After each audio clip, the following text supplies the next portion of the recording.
আসসালামু আলাইকুম। আজকে আমরা চিংড়ি মাছ পাকাইতেছি। দেশি চিংড়ি, বাংলাদেশের চিংড়ি।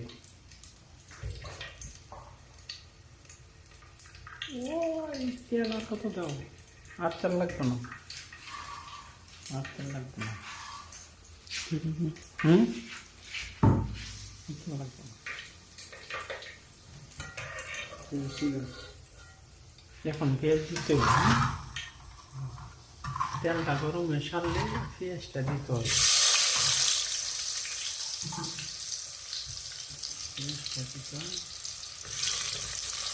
পেঁয়াজটা যখন একটু লাল হয়ে সারবো তখন মশলা দিতে হবে। অনেকে পেঁয়াজ লাল না হইলে কাঁচা থাকতে মশলা জ্বালায় কম সুন্দর লাগে না। তরকারি দেওয়া হয় কাঁচা কাঁচা ভাত, টেস্টি লাগে না কিছু।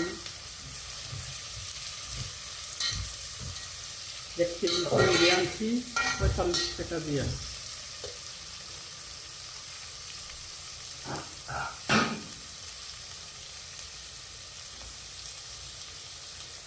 এখন টমেটো দিব। পেঁয়াজটা লাল হয়ে সারলে টমেটোটা দিব। টমেটো দিয়ে এইভাবে জব করতে হয় সেন্টারতে।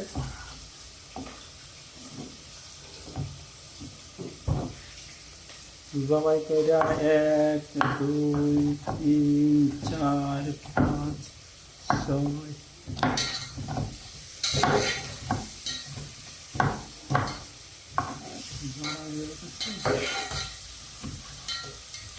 আগে টমেটোটা ছোলাই নেবেন, তারপরে তরকারি নেবেন, চামড়া দেখা যাবে না।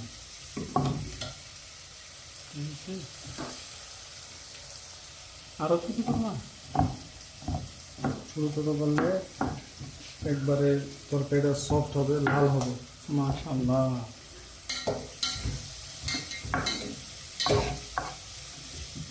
আমরা আবার মশলা কম খাই, ডায়াবেটিসের রোগ।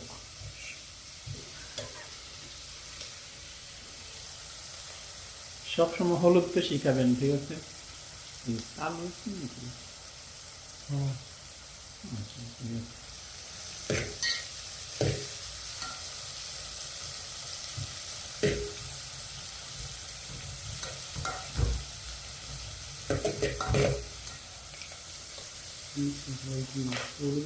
আর সবসময় তেল খাইবেন 1 নম্বর তেল, লাফিয়া।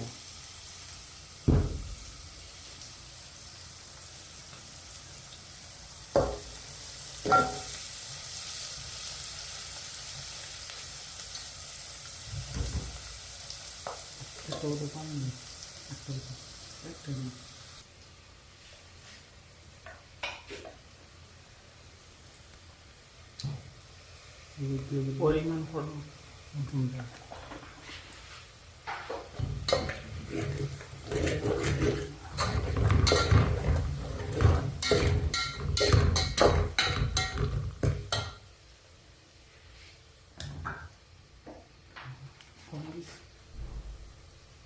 সাইডে দাও।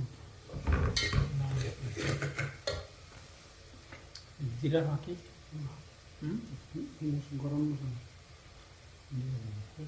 দাও।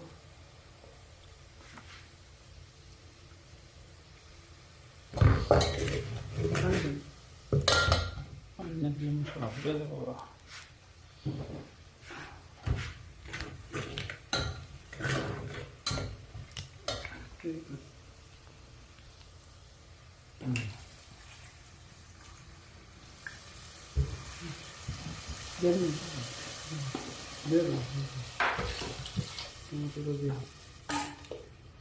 এটা কি মিক্স মশলাটা না? দাও। আর কাছে নিচ্ছেন শোনা।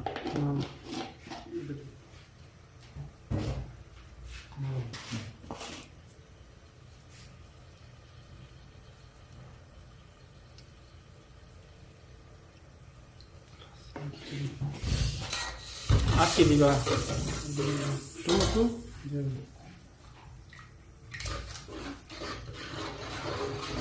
খাই দিছে জলটা। পানি সবটা দিয়ে দিস।